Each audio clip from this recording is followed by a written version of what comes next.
A transgender teacher in Lumberton tells KFDM News hundreds of people across Texas are supporting her while she waits to learn whether she can return to the classroom.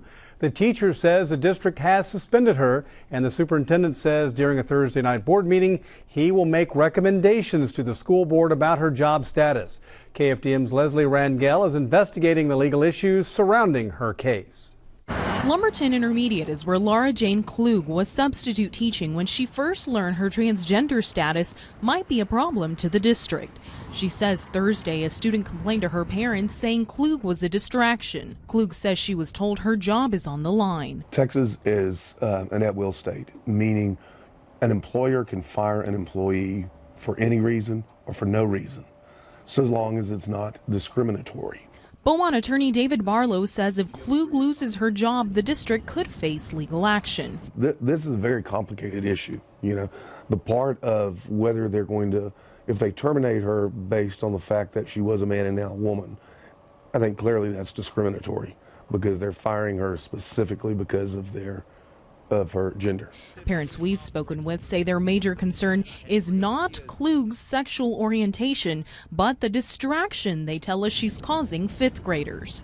The question then becomes, could the district fire her for becoming a distraction? If the district simply said, no, she will go on the list and we will use her as we need her, and then if they just never called her again, she would have to prove that they purposefully did not call her because of her gender, because she was female.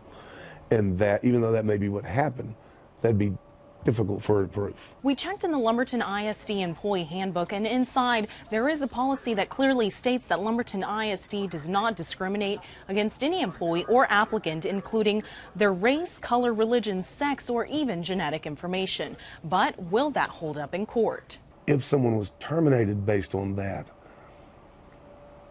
I'm not sure that they would really have a cause of action because that's Lumberton's policy, and they could change their policy daily if they wanted to.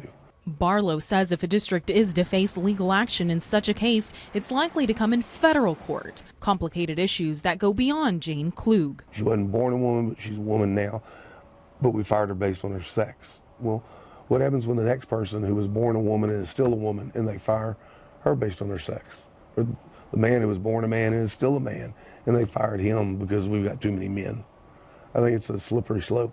One Barlow says may begin in the schoolhouse, but will likely play out in a courthouse. In Beaumont, Rangel, KFDM 6 News. Now, when we asked the superintendent if he thought the teacher should keep her job, he told us yes, as long as the district and employee comply with the law and she's doing her job without becoming a disruption or a distraction.